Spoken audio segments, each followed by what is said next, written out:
Hello and welcome to Last Week in Finance. Today is May 30 of 2021. So let's start with the numbers. The S&P 500 slightly up 1.16%. It closed on Friday close to the all-time high. Right now the S&P is at 4,204 points. The DXY flat. That flat, it moved a little bit in the middle of the week. And right now the DXY it's at just flat 90 points. Gold still going up, is in a bullish trend. It closed on Friday over $1,906, up 1.30% for the week, and it's been very bullish for the past few weeks. Silver also up 1.36%. Still very uptrend move, and right now the ounce of silver it's at $28. Copper, massive gain for the week, 3.55%. Copper still hot. Right now it's at $4.67 per pound. It detracted a little bit in the past few weeks, but in the year it's been red hot. The crude oil also way up 4.3%.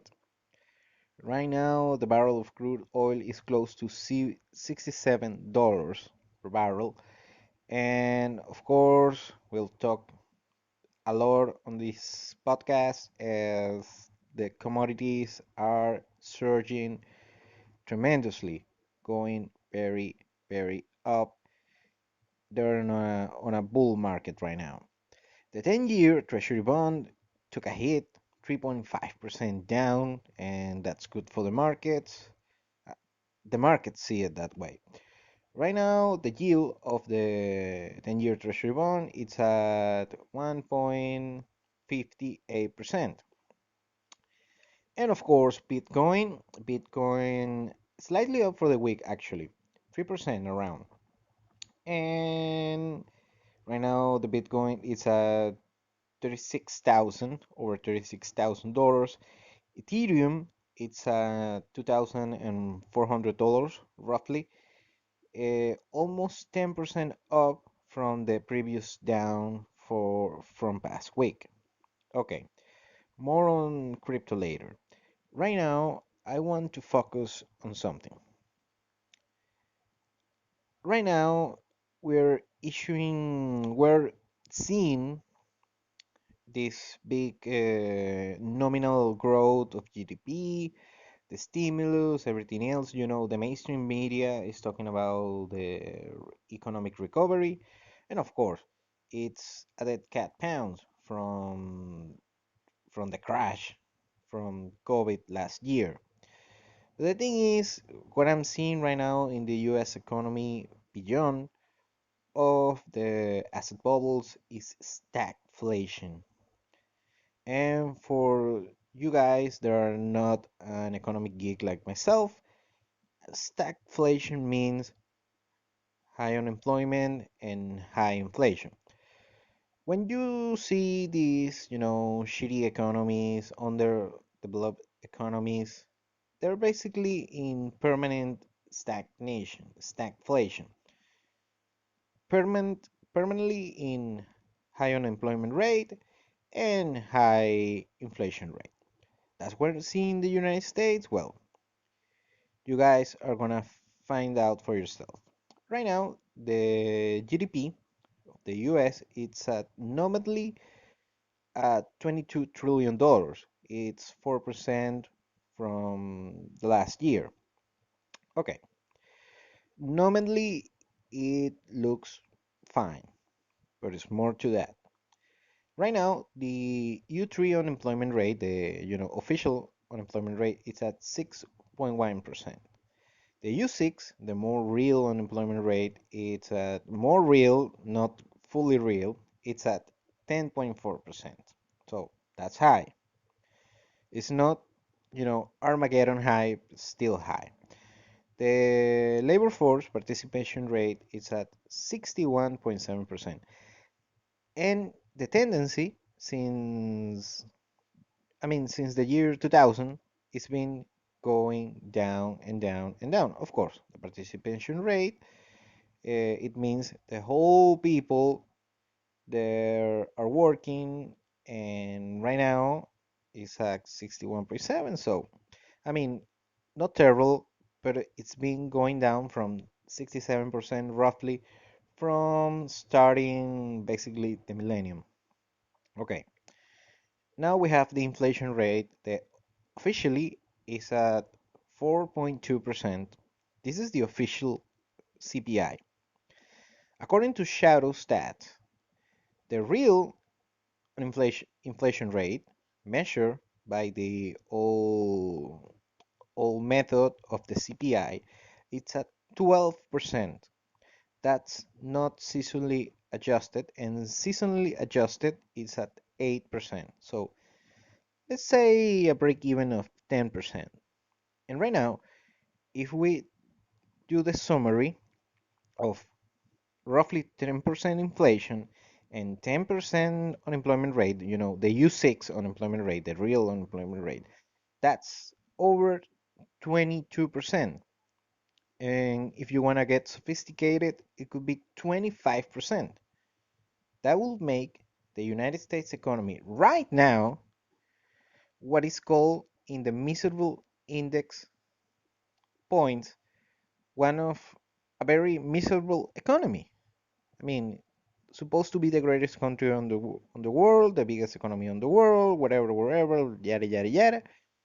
It's a miserable economy. High inflation, high unemployment rate.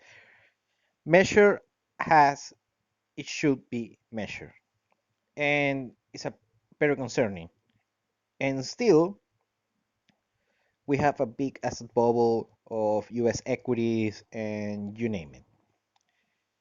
Imagine, and this is very likely to happen, a massive correction on the US stock market. S&P, Dow, Nasdaq going down, 30, 40% at least. This is going to be Armageddon levels of real measurement of both unemployment and inflation.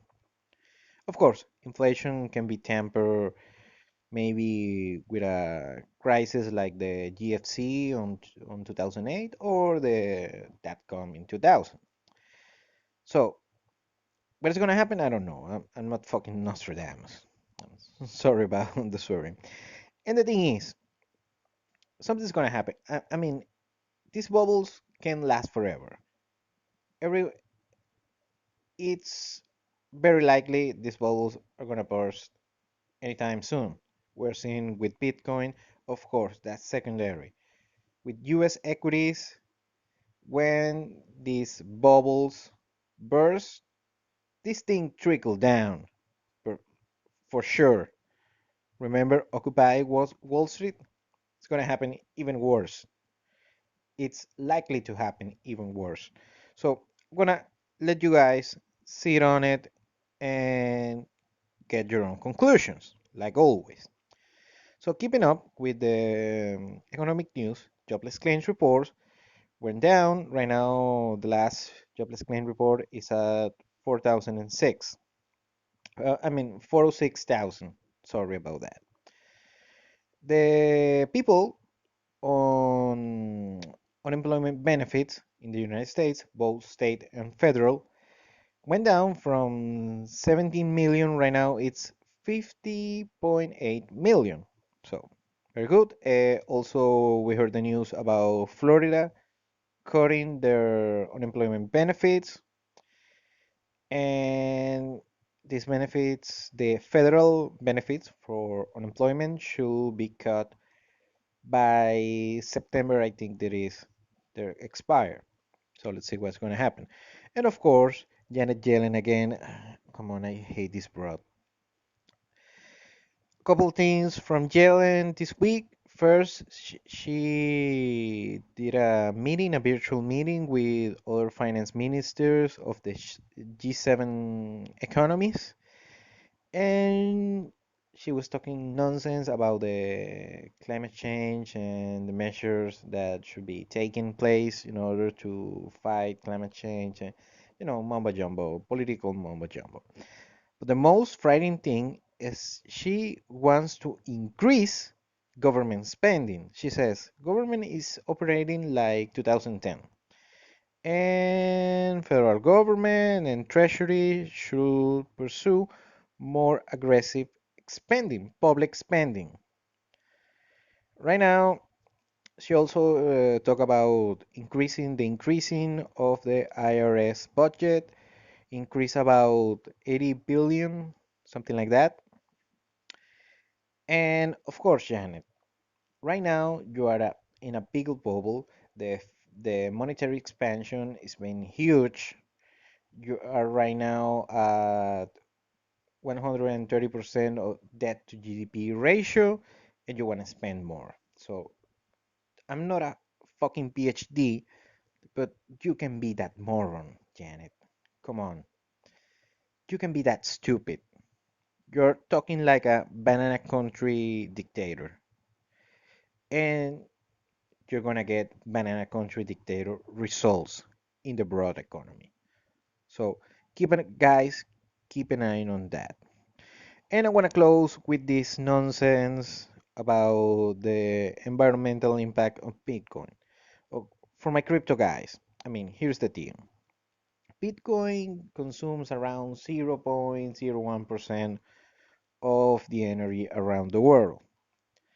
And this energy is moving from cleaner sources of energy, like hydroelectrical. Actually, most of Bitcoin mining is done through hydroelectrical sources of energy. Also in Iceland, which is big from geothermal energy supply, is increasing over there. China is reducing the Bitcoin mining coming from coal, and is decreasing. The environmental impact from Bitcoin is decreasing actually. It's looking for cleaner sources of energy, and the upside potential in order to improve our quality of life is gonna increase and it's been increasing in the past few years. It's gonna keep this upward trend. So I'm not a crypto maximalist, but I like crypto. I mean, I like the possibilities of crypto and blockchain technology as general. But the thing is, don't listen to these people. Even Elon Musk, I mean, come on. He can be so hypocritical with this energy thing. A fucking Tesla pollutes more than Bitcoin mining. If you don't have a clean source of energy, of course you're gonna pollute if you don't have that. So I mean, is spending of a cleaner source of energy, and that's why I don't get it. He's the smartest guy in the world, and he can figure out that. I mean, is hypocritical or just stupid? But again, you guys do your own research, do your own analysis, and of course, I'm gonna continue to do mine. Thanks again for listening, and we will see each other next week. Bye bye. Take care.